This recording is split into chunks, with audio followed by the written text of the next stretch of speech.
Hello and welcome to another video of the H2H experiment. This time, we will talk about how empathy alone is not enough to be an effective HX leader. Compassion is the key. Empathy has become one of the most celebrated leadership traits of our time. You can hardly scroll through LinkedIn without seeing posts declaring empathy is the superpower of great leaders. And in many ways, that's true. Empathy is the bridge that lets us feel with another human being. Without empathy, leadership becomes cold and mechanical, transactions and KPIs without human meaning. But here's what we rarely talk about. Empathy has a limit. Unchecked, unbalanced empathy can actually harm the leader, the team, and the company. Empathy can easily become a trap. A leader keeps an underperformer for far too long because they feel the employee's fear of job loss, even as the rest of the team suffers. They say yes to every request because they share in their people's stress until they're overcommitted and ineffective. They delay difficult restructuring because they can't bear to imagine the personal impact, even as the business bleeds resources. The irony? Leaders with excessive empathy often make decisions that increase long-term pain. Neuroscientist Tanya Singer shows that pure emotional empathy activates the brain's pain centers. If you only absorb others' suffering, you become emotionally drained, leading to avoidance and burnout. And what about compassion? If empathy is feeling with, compassion is feeling with and doing something wise about it. Compassion takes empathy's emotional connection and adds perspective, discernment, and wise action. It balances individual needs with the greater good.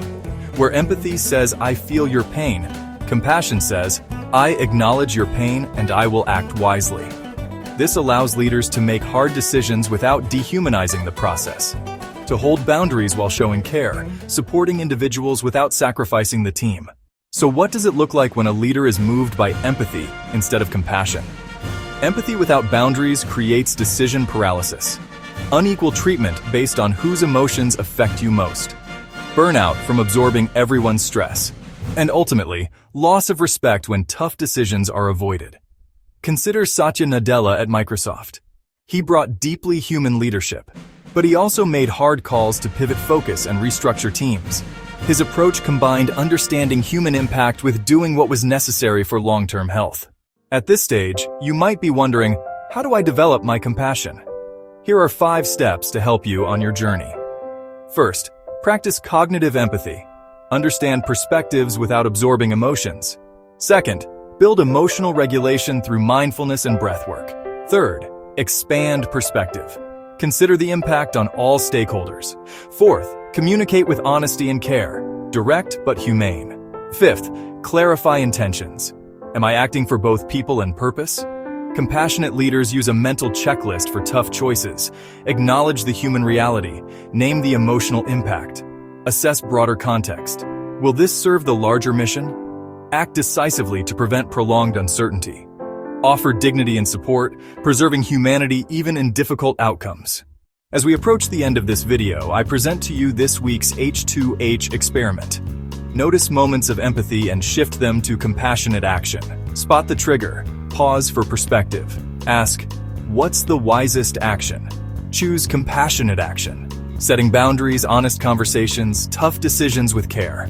Reflect, did this approach create more sustainable outcomes for everyone? Remember, empathy connects us. Compassion moves us forward.